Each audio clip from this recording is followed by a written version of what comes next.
And we are live. Hello, Facebook. Hello, Instagram. Hello, YouTube.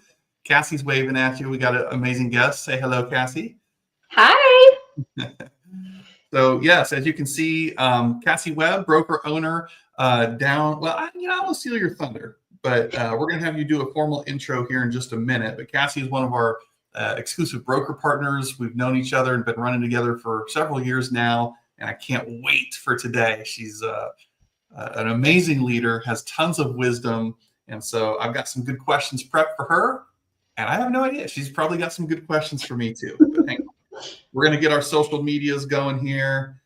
So Cassie, okay, I'm going to, oops, wrong button. Share.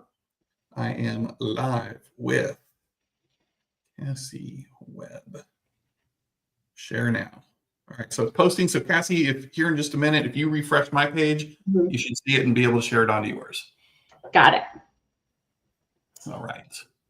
You got it. You're good. You see it? It just came through, so I'm sharing now. Beautiful.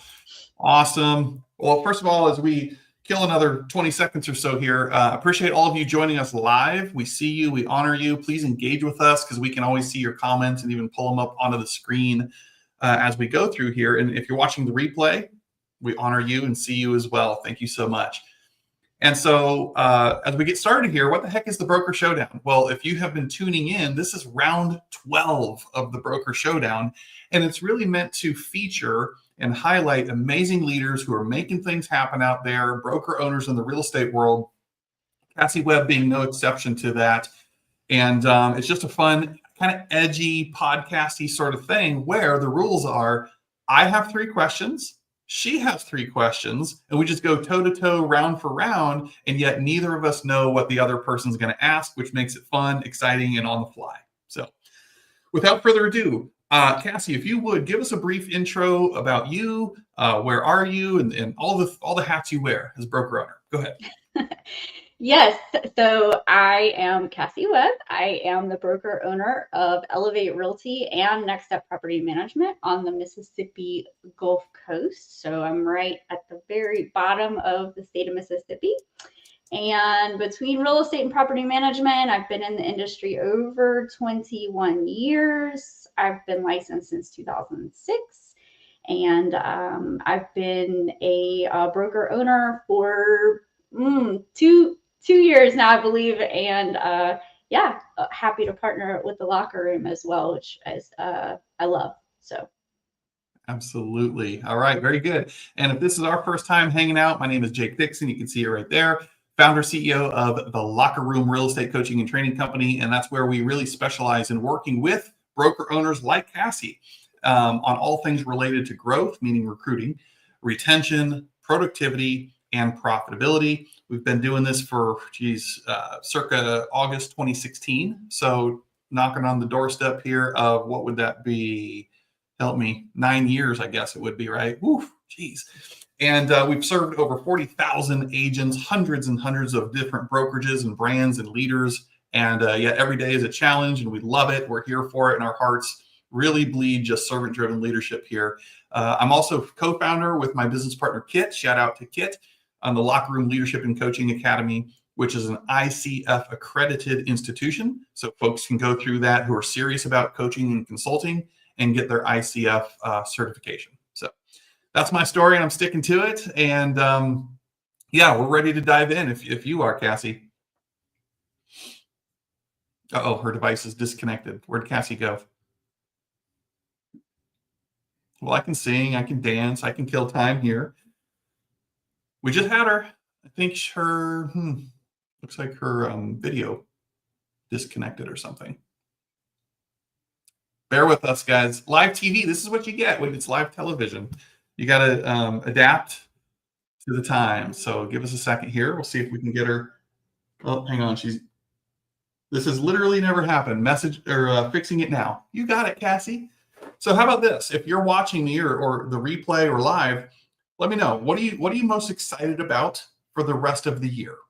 What are you most excited about for the rest of the year? What's got your attention? What are you focused on? What are you steadfast committed to? Leave us a comment of where your focus is and what your intentions are that has you really excited to go conquer and achieve between now and the rest of this year? Let us know in the chat if you would, or the comment section. In the meantime, I know Cassie is working to get the technical issues fixed, so we'll just give her another minute or so here if we need to. I will share with you, if you are a broker owner, leader watching this though, coming up, we have opportunities every week. Even if you're an agent, for you too, and you're not in the locker room ecosystem, I want you to know that every Tuesday we do something called Agent Breakthrough Group Coaching. So if you just want a free invitation, be one of our VIP guests, we'd love to have you. Reach out to me, reach out to any one of us, and we'll hook you up with that. If you are a leader, you can absolutely attend one of those, but we also have leadership group coaching sessions that take place every other Wednesday. So if you ever want to just sit in and participate in some of our discussions, some of our trainings, be a fly on the wall, we'd love to have you. And that way you get to experience who we are and what we're about. All right. So let's see here if Cassie is, oh, she just logged out. She's probably still working on it. That said, we do have, for those of you broker owners and leadership teams out there, coming up in October, I'll be here before you know it, we have our next round of broker camp, fall broker camp. So it's a 2-day intensive. Day one is usually around masterminds and talking about different things like AI and recruiting and retention and all the popular topics these days, ancillary services, right? And then day two is usually very heavy on workshops and really getting our jerseys dirty, rolling up the sleeves so you leave there with things done, ready to implement as soon as you get home. So it looks like Cassie is back, must be on her phone or something here, having some technical difficulties. Cassie, can you hear me? I can, and it is crazy because I've had my webcam. I was on a real computer, and I've had my webcam for several years, and it just died, like completely fried. Oh, well, So that's that was fun. That is always fun. Jeez. Well, no worries. As long as we got you back and you can hear us, great. And so what I was saying is, as I killed a few minutes there, I'm ready to dive in if you are, and I'm ready to go with my first question. Are you? Yes, absolutely. All right, let me get my questions pulled up here. So I love, this is the one generally consistent question I love asking broker owners. And the reason for this is, I'll give a little context to it.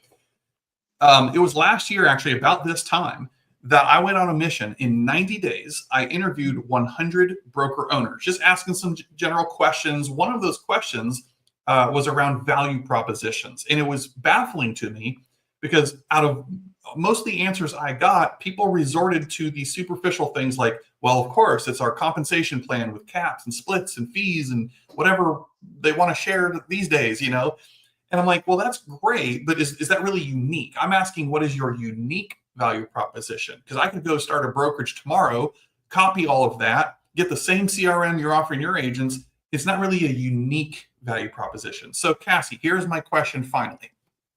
If I was an agent in your market right now, watching this even perhaps, and let's say I'm considering a change in brokerages, tell me, what is your unique value proposition and why would somebody like me consider joining? Yes, that is a great question. And yeah, I love it. So number one, and I'm not getting paid to say this, is my partnership with the locker room. Truly, there's so much value for the agents, whether it is the weekly trainings, the on-demand trainings, the pathways to success, and the different things. I think another thing, as a smaller local boutique independent brokerage, we're very hands-on and we genuinely care about the agents and their families and life and them being successful in their careers, whatever that looks like to them. And then we really kind of find the balance between being high tech. We have lots of tech tools that are amazing, but also kind of that personal individual touch as well. So it's kind of like that high tech, high touch combination that I think really makes us special. I love that. High tech, high touch. That flows. Well said, by the way. It rolls off the tongue for you. And what I didn't hear you say as well, it's of course our compensation plan, kind of everything Right. that I was just mentioning. So follow up to that. So it sounds to me like it's very hands-on, very education Mhm. based, and really not just saying, hey, welcome, good luck, go get them, Tiger, but you really Mhm. dive in with your agents. And I know that to be true because we've worked together for long enough. So tell me, if you could, where does that come from? Where does that servant-driven heart, that style of what led to you shaping what you now consider to be your unique value proposition? What inspired you to say this is it and this is how we're going to roll? Yeah, I think it was really, I was in the business, of course, for many years, as if anyone caught my intro, before I started my brokerage. And when I was kind of evaluating, does the Mississippi Gulf Coast or the world in general need another real estate brokerage, right? Because I didn't want, to me, I wasn't just like, oh, that's, the thing that we need is another brokerage, right? Right. But when I was looking out at, and this is not a knock on any brokerage, of course, but I did see a lot of people who were coming into the industry with expectations that weren't realistic, and or coming in and not getting the training and support and to meet their goals. And I think a lot of times I saw that um, kind of brokerages or brokers or even other agents or mentors or what have you were kind of setting their own goals and then having people fall into line with those. Whereas Mhm. to me, it's very, very unique and individual. They set their own goals, and then we want to be a place to support them. And that may be career goals, it may be life goals, it may be anything. We want to support them kind of, I guess, more holistically as a person, rather than an agent in our brokerage, and making sure that they're doing the activities for us to Mhm. meet our goals. While we do have goals, of course, as a brokerage, but we're Mhm. really focused on the person, the agent as a person as well. Mhm. Well, I know for one, I can appreciate that philosophy in general. Doesn't mean make it right, wrong. Everybody has different styles, but really the coaching or leading to the whole person approach, because Mhm. I don't know, maybe your opinion on this, but I believe the more we try to resist this work life, or the more we try to achieve this mystical work life balance thing, that to me insinuates there's a separation. It's work Mhm. here, it's life here, and they shouldn't coexist or talk to each other. When I finally stopped trying to resist that or make that a thing. And I'm like, you know what? My new word is integrate. How do I integrate my work, my life, and build some harmony so it's not this versus this, but rather they can complement one another. And it's like I try to take my kids to locker room events and let them experience and see what dad does for a living, and get to know the people. So is that similar for you? Is not just talking to them about GCI and closings and units, but actually giving a darn of what's going on in their personal life? Because if that ain't good, odds are it's going to affect their work and vice versa. Fair? Right. Absolutely. No, 100%. And when I sit down typically with particularly like a new agent, someone brand into the industry, I'm more concerned about, what has you interested in real estate? What are you trying to accomplish? And what are your, life goals? And how does your career in real estate, whether, that might be a few years or 30 years or the rest of your life, like how does that tie Mhm. into your lifestyle and life goals? And to me, that's just super important. And there's lots of places where it may be more career oriented, and that's great. And I think there's good fits for everybody. So, but that's what we lean into is Mhm. exactly what you said, the person as a whole. Love that. So there you go. If you're in a situation right now where maybe you're feeling a little disconnected from a leader, you might be thinking there's a change, there's a better way. I want a more hands-on approach and not just feel like I'm another number or Mhm. whatever. Listen, Cassie's a great, great example of what servant driven leadership looks like, and caring about you and doing the extra stuff that is above and beyond the call of duty to make you feel seen, heard, and appreciated. So thank you, Cassie. Great, great stuff. All right, over to you. Bring it on. All right. Well, this kind of falls exactly into line with what we were talking about. So I would like to know what's one personal or mindset shift, not real estate related, that's had the biggest impact on your career success. Biggest personal or mindset shift that's had the biggest impact. That's a good question. Think about that for a second. I don't want to just give you a BS answer. Okay, I got one. I'm here. I think my answer is good. This is so timely and relevant to your question. This is hard for me, so let me frame this a little bit. So if anybody out there watching this is familiar with the DISC or anything like that, I am a very high DI, like 99% D, 98% I, and nothing else exists. Okay. Now, that's not an excuse. It's just how I'm wired, and I have to be aware of strengths, weaknesses, and things that come with that. For example, the high I piece of me likes and craves variety. I'm also a very futuristic person.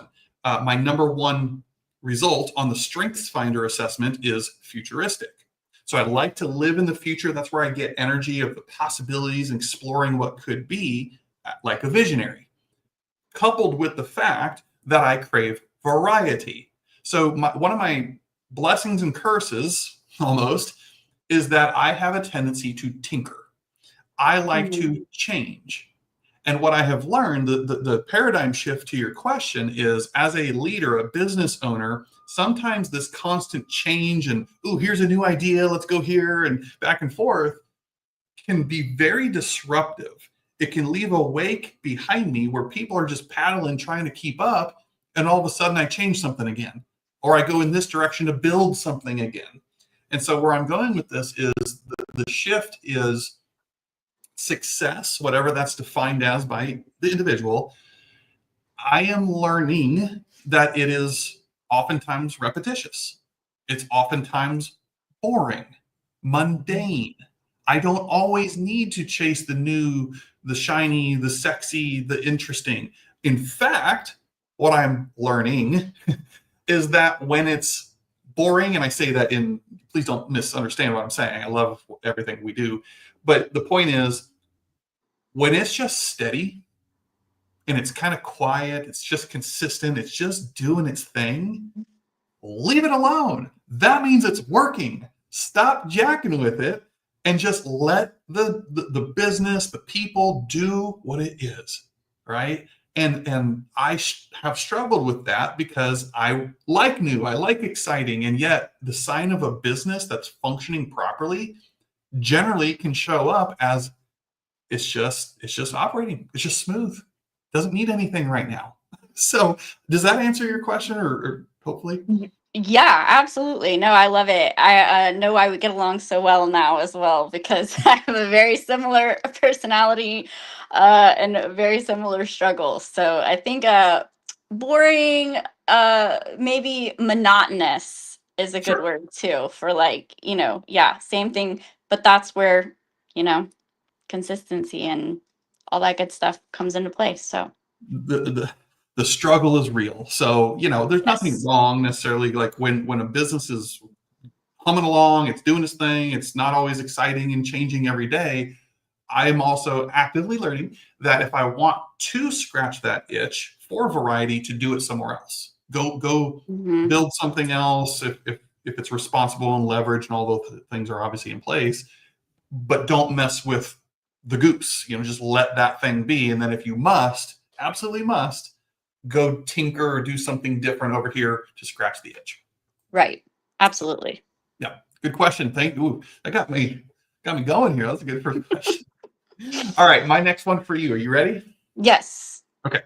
My next question is, like many leaders, I know that you've been working a lot lately on leverage, letting go of what you need to, and you not feeling like you have to do all the things and keep control of everything, kind of self-proclaimed control freak. A lot of people can relate with this. And how do I know that? Because I did my homework in advance and I asked Coach Reed what are some things going on there that I can ask some questions about. So here it is. as you continue to leverage items and finally having acceptance around that, what has been the toughest thing that you've had to overcome, and what have you learned about yourself along the way? Yes, I love this question. I think this all kicked off last year, I believe. I read the book Who Not How. I believe it was actually your recommendation. And that really was a big shift in my mindset. And I have really started leaning into the leverage aspect this year. And as the years progressed, I'm really leaning into it now, and it's really become exciting.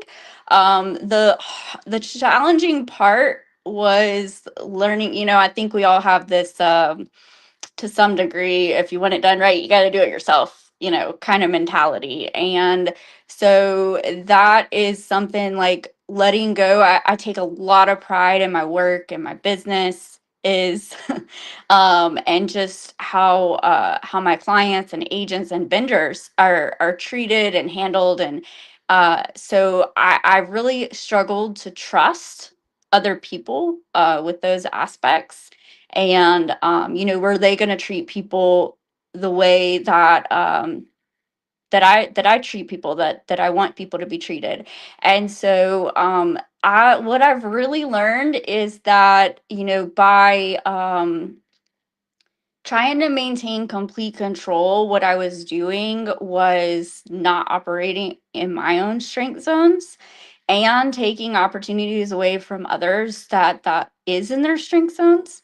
And it wasn't serving me, and it certainly wasn't serving my agents and my clients. And so now I'm really on a roll. And I my productivity, I think being able to spend time more in a leadership role, being able to kind of focus on the things that matter most. Now I'm becoming a little bit addicted to it, and I'm like, you handle this, and I don't need to know the details on every single thing. And kind of delegating more and more. In fact, right now I'm doing kind of like a time audit and saying, hey, where can I let go of even more? And what I've found is, I'm not the best at everything, come to find out. And there are actually people who can do things in their strength zones better than I can. And it's a benefit to me, of course, and it's a benefit to them. And then most importantly, it's a benefit to my agents and my clients. And it's really, I think, excited me, because I think this is something that a lot of real estate agents and brokers and business owners in general struggle with. And so I'm hoping that I can really fine tune this and lead by example in that area. So it's been a fantastic year. That is such an, I mean, captured beautifully. That is such an awesome and so relevant example. And I love what you said. I hope everybody just caught that. She basically said, I went from scared, control freak, to now excited. In the breakthrough, realizing, hey, get over myself, get over my ego, let go, because it is actually possible that somebody else can do that thing better than you. Mm-hmm. So I got to watch my follow-up, because this is the natural coaching me, just ask questions. So, but at least one follow-up question here. Okay. Was there a breakthrough, a breakdown to a breakthrough, a moment in time that broke the camel's back kind of thing that is like, all right, I got to stop this. I've got to change, and I must adopt leverage or else? Like, was there a moment, or is it just a collection of things over time that helped you get to this point? So that's a great question. And I think really it was, part of maintaining control of everything is I had to be in every single meeting that occurred about every software and every decision and with every agent. And I was just, and what I kind of got to the point where I was like trying to find spots in my calendar, and I'm like, there are no spots, and then I'm not doing the things that would really serve the business and the agents and the clients. And so I was like, something, I mean, it was just really to the point, it was like something has to give. So then I'd be like, hey, can you attend this meeting? Can you make notes? And then I was like, I don't know. It wasn't a particular moment in time per se, but when I would let something go and let someone else handle it, and then it was a success. And then you know what? I got to spend time, maybe doing a one-on-one with an agent or making an important business decision, or doing something that really moved the needle forward for either me personally or the business or the agents. And and then I just kind of got on a roll with it, and I was just like, what else can I delegate, and why do I need to be at that? I think that was at some point something clicked in my brain, and when I would look at something, I was like, do I need to be at that particular thing? Like, is that something that is my highest productivity or highest, I don't know what the word is, the best use of my time? And then and so I think it was just at some point when I was looking at my calendar, and I was like, yeah, something's got to change. And because I had really in many ways hit a ceiling, like it hit a ceiling for the growth of me personally and of the businesses. And as soon as I started, letting people operate in their strength zones, and kind of, take the reins on some things, then things just started like, falling into place. And I'm in a much healthier place, and the business is in a much healthier place. So I'm excited to stay on that path. Great example. If anybody's hearing this right now and you need to let go, you need leverage, you just don't, say yes in the comments. Let us know that we're not alone here. But I love, again, it went from this awareness to an acceptance to now, hope I can use this word, almost like an addiction. Mm-hmm. Awareness. Yeah, there you go. Like, what else can I do? That's really, really great job. Thank you. Yes. Right, and just one more follow-up comment to that. It's really been great to see people who have stepped up and done amazing. Some members of my team, I'm not going to start naming names, but and then it's given them the opportunity to kind of take that next step up in their career and to grow. So it's been just all around a great experience. Your role modeling. It turns out now it becomes about role modeling, showing others that, hey, Cassie did it. Here's the struggles. I'm not so crazy after all. And here's where she is now, and how freeing that can truly be. So it's very much a form of leadership and role modeling, I would say. Yeah. Yes. Well, I appreciate it. Well, I'm ready to shoot off my next question if you're ready. I'm ready. Let's go. I feel like we did not plan these questions, but I feel like if we did, they would be flowing perfectly. So in today's shifting market, and really our industry as a whole, what strategies do you think agents and or brokers should be doubling down on, and what should they be letting go of? All right. I see where you're going here. There's a lot of directions I can obviously take that. And surprise, surprise, on the heels of my last answer, my response to that may not be incredibly sexy or interesting. It's here's what I would say. Models over creativity. Models over creativity, especially in times of uncertainty or pullback or whatever phraseology you want to give it. I'm a fundamentals guy. I think this is where background in sports, baseball specifically, benefits me of what I've been able to carry into business is fundamentals. The fundamentals of the game. I have never met a black belt in karate who hasn't mastered the fundamentals. I've never played baseball or seen a guy I've played with on television in the major leagues who hasn't mastered the fundamentals about the swing, their stance, the way they grip the ball. Every aspect of the game they make look easy. And yet they practice it. They take 500 swings off of a tee every single day to perfect their swing. You and I just don't see it. We just see what's on television during game time. So where am I going? I believe right now, and always, especially, the willingness to adjust and adapt in times like artificial intelligence and social media, yes, that is important. Be nimble. However, that doesn't replace or give us an excuse to let things get messy when it comes to the fundamentals and mastering the game itself. So for me, it's a contact sport. How many conversations, if you're watching this right now, do you know you consistently have every single day? And if you can't answer that, that means you're not sure, which means you're not tracking it, which means you're not intentional. So conversations and how consistently you are doing that. This is a relationship game. I think the people winning now realize it's not about building my database or my followers list as wide as I can. That's very superficial and it's impossible to keep up with on a true relationship basis. But I need to build deep. Can I do both? Sure, you can build wide and deep, but what I'm emphasizing here is build it deep. Have real relationships.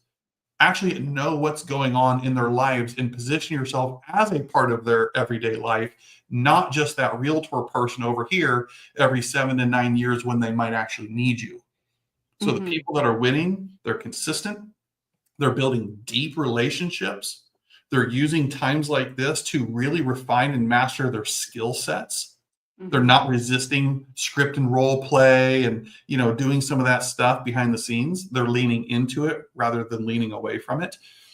And they're really taking this time to understand the being the market expert, the economist of choice, giving people value through social media videos or newsletters and things that go out that are relevant to them. Hey, here's what your home is worth. Here's what this headline in the news said that's supposed to scare you, but let me interpret that for you. And they're being hyper local experts of what's going on in this neighborhood versus that neighborhood and why, and what are the movement and migration patterns. All of that makes you an expert that people can't necessarily access through a Google search, which amplifies your value and keeps you at the center of the transaction because you're an expert. You've got the relationship established, therefore trust. And it's just a matter of doing our fiduciary responsibilities from there consistently reaching out to people along the way. Yeah. I feel like there's a second half of your question that maybe I didn't answer. What was it? Letting go of. What should they be letting go of? I think that you kind of answered that. It's I know, as having been an agent for many years, it's so easy to get shiny object syndrome. There's always 100 people trying to sell you 100 different things. That's the easy button in real estate. And so and one more thing to add in that is being I'll just pick on AI, artificial intelligence, for example, being AI enhanced, good idea, right? But what I fear, and have said this for a long time, is I'm seeing people losing critical thinking skills, losing creativity, losing problem-solving skills. Well, guess what? The safety net for a lot of us is providing a value. And when there's a value in what people generally spend money or invest in are things that solve a problem for them. If I'm hungry, my problem is I'm hungry. And if I stay hungry, I get hangry, okay? The solution to that is I go spend money at a restaurant or something in exchange for something that solves my problem. So for real estate agents, you better know and be able to articulate what the heck your value proposition is. So AI and other things that are trying to put you out of a job, in fact, don't replace you. But I'm concerned that if we lose or depend on ChatGPT and other things for all the answers and different things, we're training our brain to not operate in its highest and best use, therefore keeping us a foundational piece of the real estate transaction equation. Hopefully that makes sense. Yes, I love it. Yeah. Yep. So that's my answer. I'm sticking to it. All right. I think I have one more for you, right? Yeah, one more. Yeah. All right. Here we go. This is another one that I may or may not have done some homework on from your coach, Reed Wilson. Shout out, Reed. And here it is. What he informed me, some of your recent coaching conversations, which formulated my question. What does your 3 to 5 year vision look like And how do you see yourself being able to balance everything? Like, I know you got property management and all sorts of responsibilities going on. So what does your 3 to 5 year vision look like? And how do you see yourself being able to balance everything in that period of time? Yes, that is another great question. So, like you, I love to think in the future, and sometimes um, it can be a challenge to balance having vision for the future versus kind of living in today. So, what I would say is what seemed actually my 3 to 5 year vision is basically adding more leverage, which even at the beginning of this year just was kind of like a concept or an idea or a dream. But now, kind of in the vein of what we've been discussing, is becoming like a reality, like something I can actually see being attainable, which is adding more team members to fulfill the roles, where we can still maintain being that very high touch brokerage, where we're basically helping people on individual levels to meet their personal and career goals. And however, opening even more, opening up other in other markets and other areas, and but kind of being basically adding in really great team members where I can kind of maintain the leadership role, and cast the vision, and kind of be more of the I'd like to be more the, I hate to say this, but like rah, like inspirational, like I want people to be excited to see me, but yet still have that one-on-one support, by bringing in team members that absolutely, most importantly, align with our culture and our values, but where people can continue as we grow. I've got big dreams and goals, for where the company will go, but not at the expense of that one-on-one and high touch that we were kind of talking about in the beginning. So What I love about that answer and anything futuristic like that is it requires a different version of you. The person you are yes. now, the person you have been, to achieve that in the next 3 to 5 years, which I know you will, is exciting. It's like, what should I be reading? What rooms do I need to be getting into? What conferences should I be attending so I can become the person that future self requires me to become along the way? So I heard you say, carry the vision, living in that state of being able to articulate and carry the vision forward, while being a talent scout, finding the right who that you can put in place to oversee and run and execute on your vision. And it makes me think of Robert Kiyosaki's cash flow quadrant, where it's ESBI, and I know you know this, where we go from being an employee, where we have a job, then we have this entrepreneurial seizure moment where we're like, I'm going into business for myself, I'm getting my real estate license or whatever. So then we cross over to the S, which means self-employed. So it's no longer I have a job, now it's I own a job. Ooh, a lot of us are, if we don't have an admin, we are one, and you get the point. What I just heard you say is that 3 to 5 vision is a crossover to the B, where you now just became a business owner.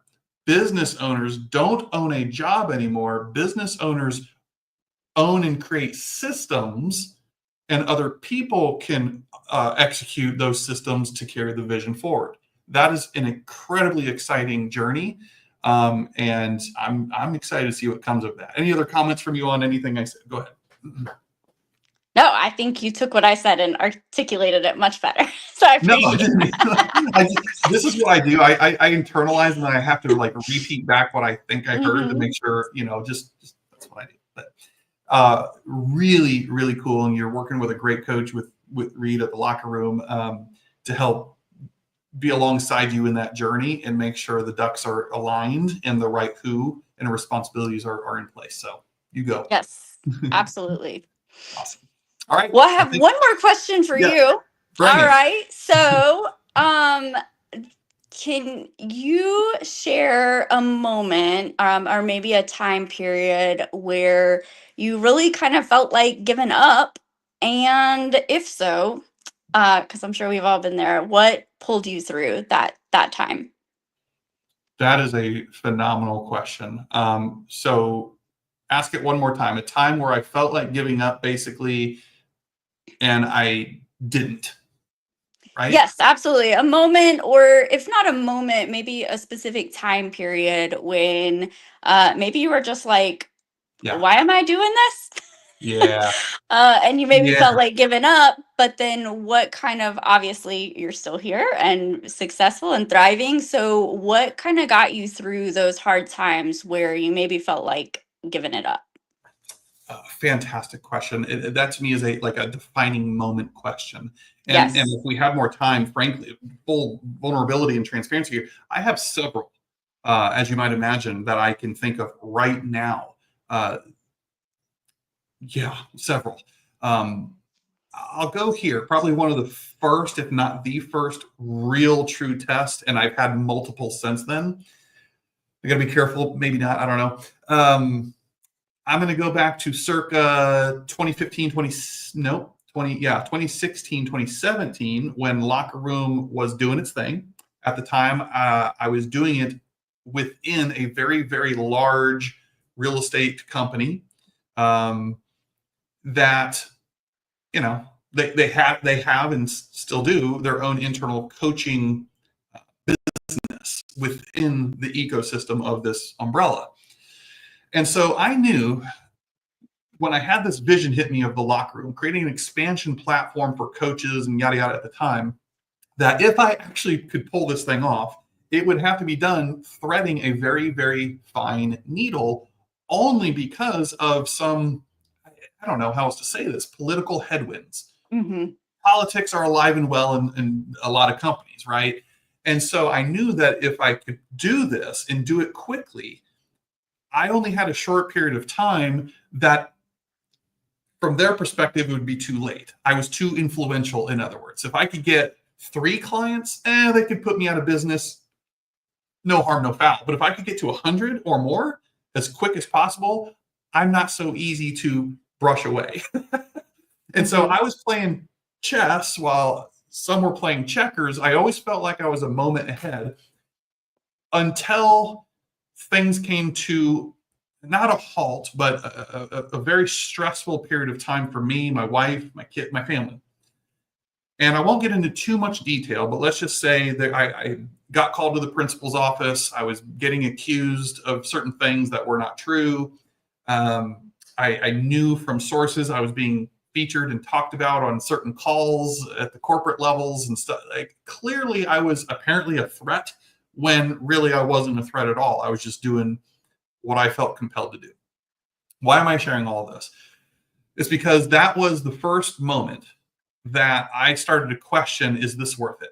Is this worth putting myself, my family through, the mental side of it all? It was a really, really tough patch without getting too detailed. And here's what breakthrough I needed, even though I didn't know I needed it. Carissa, my wife, bought me tickets. Shout out Tony Robbins, I guess, to Tony Robbins UPW event in Chicago, Illinois. Never been to a Tony Robbins event before. And it was like day 1 or 2, I don't remember, it doesn't matter. But in his workbook, there was an exercise. And it was basically like having a conversation with myself, whatever the question was. I remember writing down something to this effect, that whatever you're going through, Jake, talking to myself here, whatever you're going through, who you are, the things you did that got you to where you are today is exactly what's going to get you through any obstacle, any tough times, and any friction that lies ahead. And something about that, I just needed to hear myself say that. I need to give myself permission to keep being you, keep the mission, keep the main thing, the main thing. There's going to be a lot of noise, a lot of dogs barking along the way because you're doing something significant. And that's what happens. People judge you. Everybody's got an opinion. You're going to come under fire. So there was something about me leaving that event where I was like, no, I'm not going to fold. I was tempted to fold. Screw this. I'll just go do something else. But I stayed the course, and boy, am I glad I did, because the people that are still running with me to this day And those since then that we've been able to lock arms with, I probably would be doing something completely different now had I folded under pressure just because of some rough patches or political headwinds and drama. And I stayed the course, pushed my shoulders back a little bit, took bullet after bullet after bullet because the mission deserved it. And the people that I was representing in business with deserved it.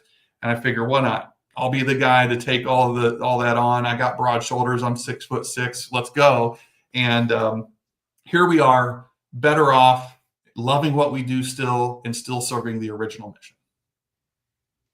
Long-winded answer, but I love that. You know, it reminds me of Start With Why, the book. And then I think we recently had a conversation, I think on one of our calls, where it was like you want to be consistent and keep your integrity and your mission intact, but don't be afraid to or recreate. I think we were doing, you know, if you have a locker room 2.0 or a Jake Dixon 2.0 or 3.0, that's not a failure. That's a success, you know. And I think sometimes it's like we feel like we have an original plan, and if we don't stick with that plan, then we're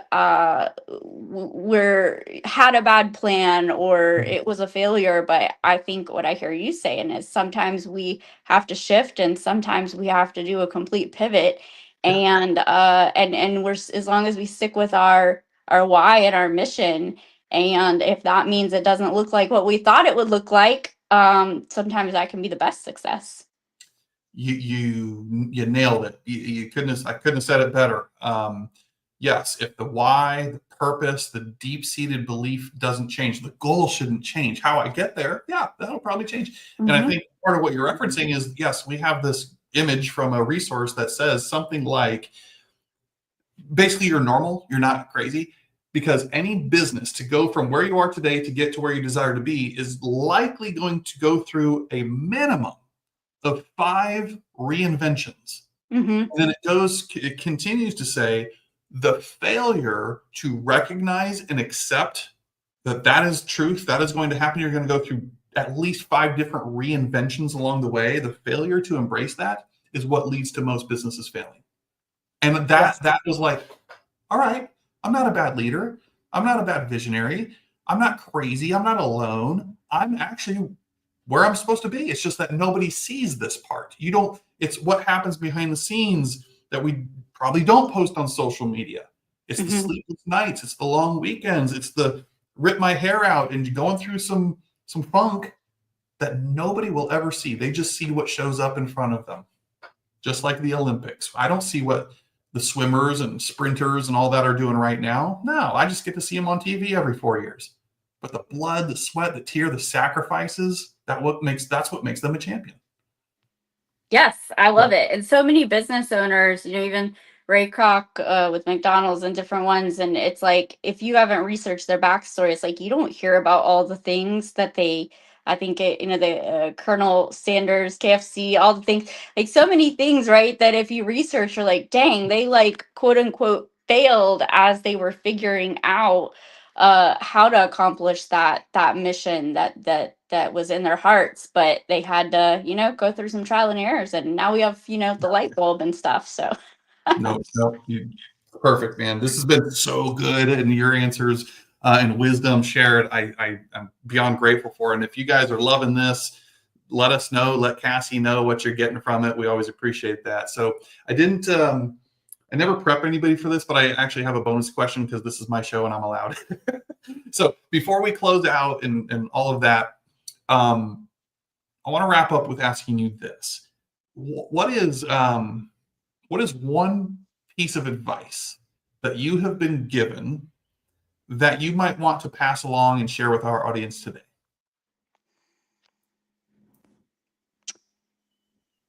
yeah, that's a great question. And I think the advice I don't know if I could think of all the advice. I could think of the best one, but what I will say is the advice I've been giving myself very frequently, I would say, is from The One Thing with Gary Keller about focusing on the really kind of narrowing your focus, I think, especially right now, and your one thing, and not letting all the distractions and everything get in your way.